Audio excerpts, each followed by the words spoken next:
ओम नमो भगवते वासुदेवाय। ओम नमो भगवते वासुदेवाय। ओम नमो भगवते वासुदेवाय। श्रीमद् भागवतम तीसरा कैंटो 20वां अध्याय और 36वां श्लोक। तो हमने सुना था कि किस प्रकार से ब्रह्मा जी ने कुछ असुर पैदा किए, राक्षस यक्ष भी पैदा किए, और धीरे धीरे ये असुर ब्रह्मा जी को ही भोगने आ गए मैथुन सुख के लिए।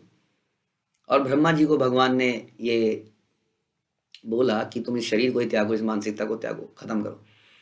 उस शरीर को त्यागा तो वो रात्रि में बदल गई और एक सुंदर स्त्री के रूप में इन लोगों के सामने आई, और ये लोग उससे बहुत ज़्यादा आसक्त, अट्रैक्ट हो गए। जैसा कि हमने डिस्कस किया, संसार में हम अपोजिट सेक्स की तरफ अट्रैक्ट हो जाते हैं, भूल जाते हैं कि ये एक नश्वर शरीर है, ये चमड़े की पैकिंग करी गई है, अंदर सब कुछ गंदा ही है।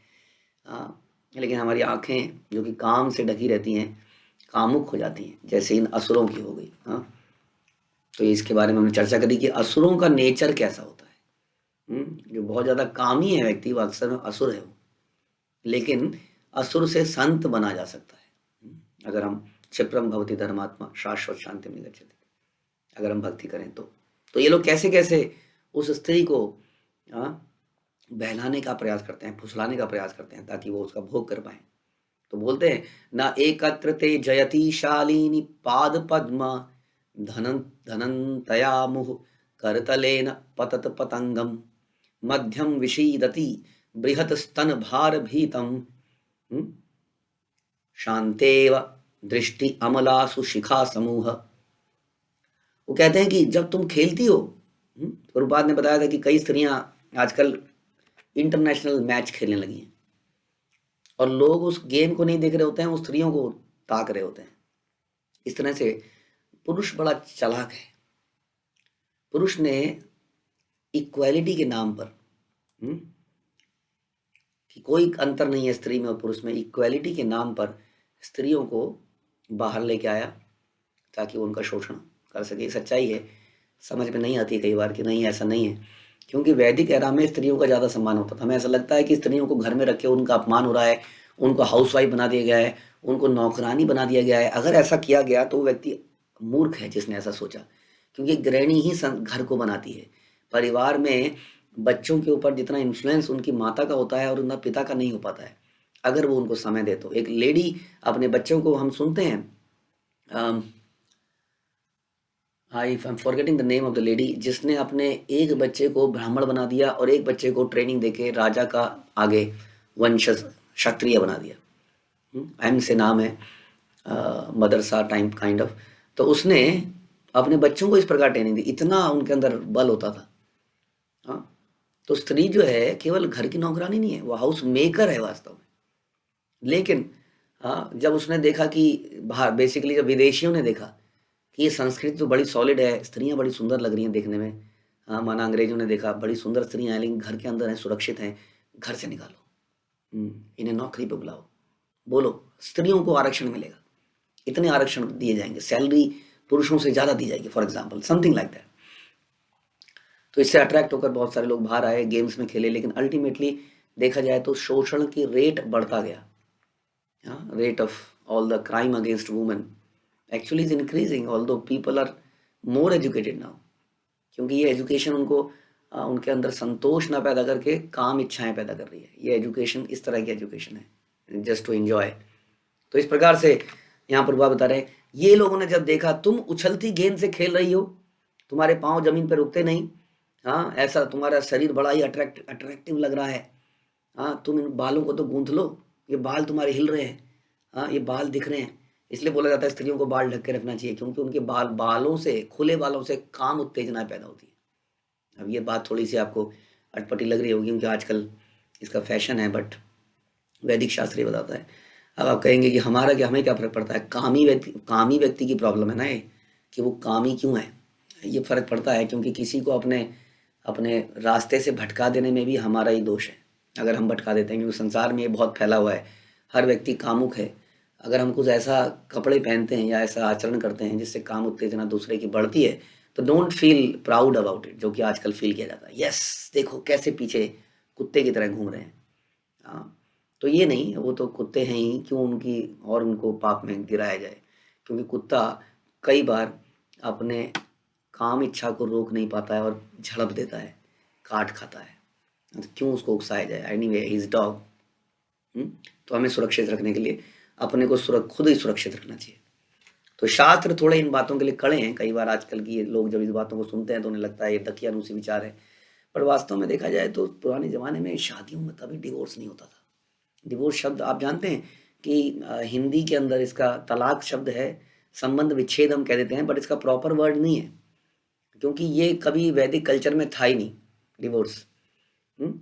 ये है क्योंकि यहाँ पर शादी भी, यहाँ पर लोग भी इन लॉ हैं। ससुर क्या है, फादर इन लॉ है, फादर नहीं है, लॉ के हिसाब से फादर है। पत्नी भी पत्नी इन लॉ है, वाइफ इन लॉ।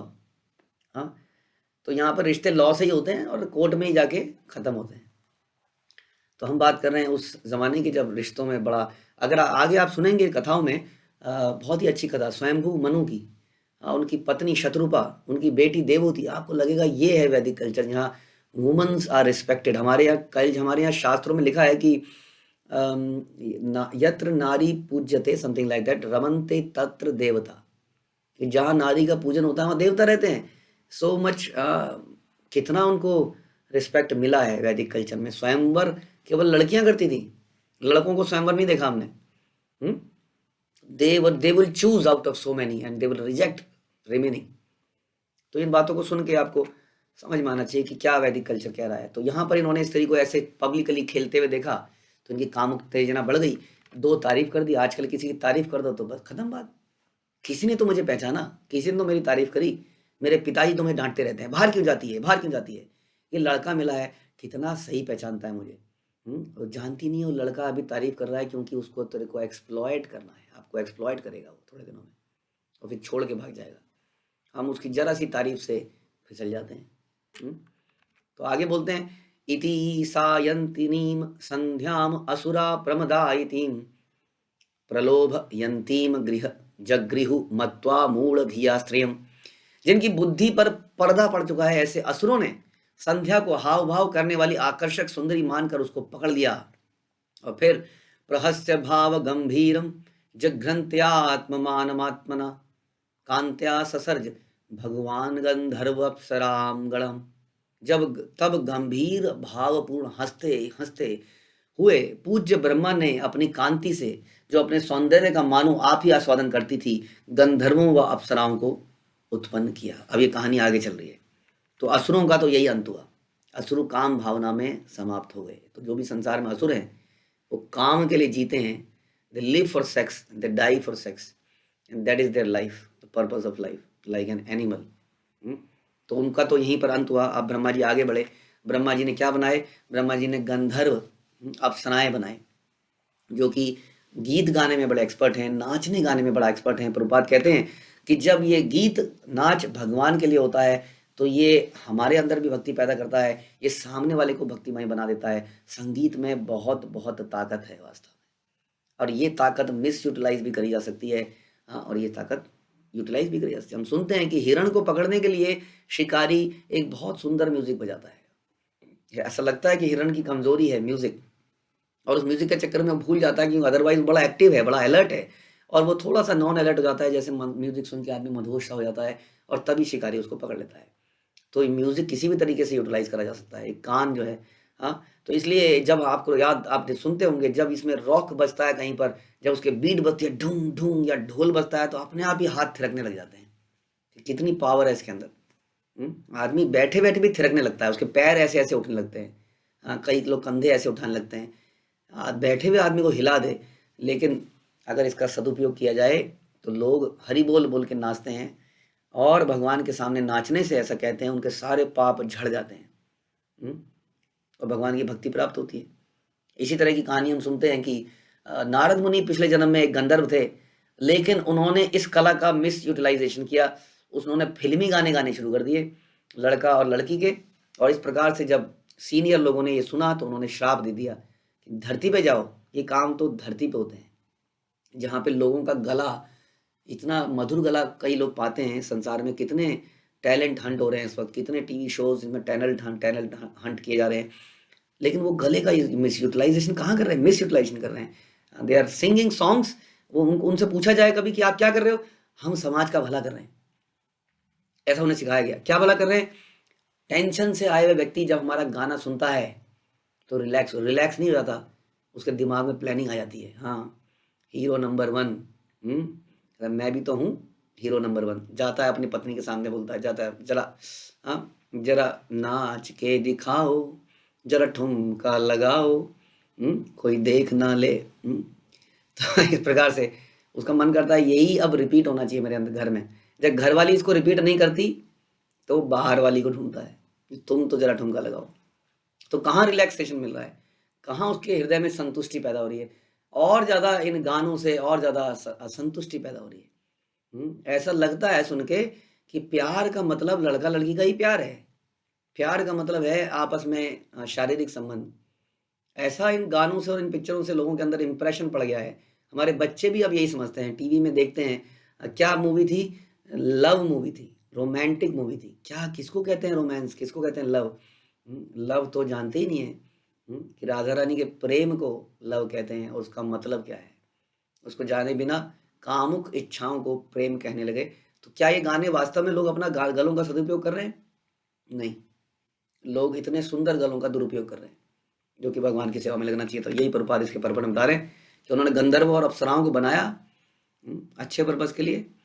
विससर्ज तनुम ताम वे ज्योत्सनाम कांति मतिम प्रियम ते एव च आदुदुः प्रीत्या विश्वावसु पुरगमा।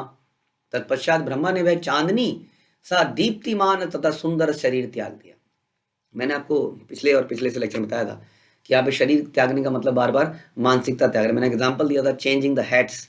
हाँ, अलग अलग तरह की क्रिएशन करनी है तो अलग अलग तरह का माइंड सेट चाहिए। अब ऐसे लोग बनाने हैं, ओके बन गए। अब ऐसे लोग अब असुर बनाने हैं, अब गंधर्व बनाने हैं। तो अब इसके बाद उन्होंने इस रूप को भी त्याग दिया और विश्वावसु तथा अन्य गंधर्वों से प्रसन्नतापूर्वक उसे अपना लिया।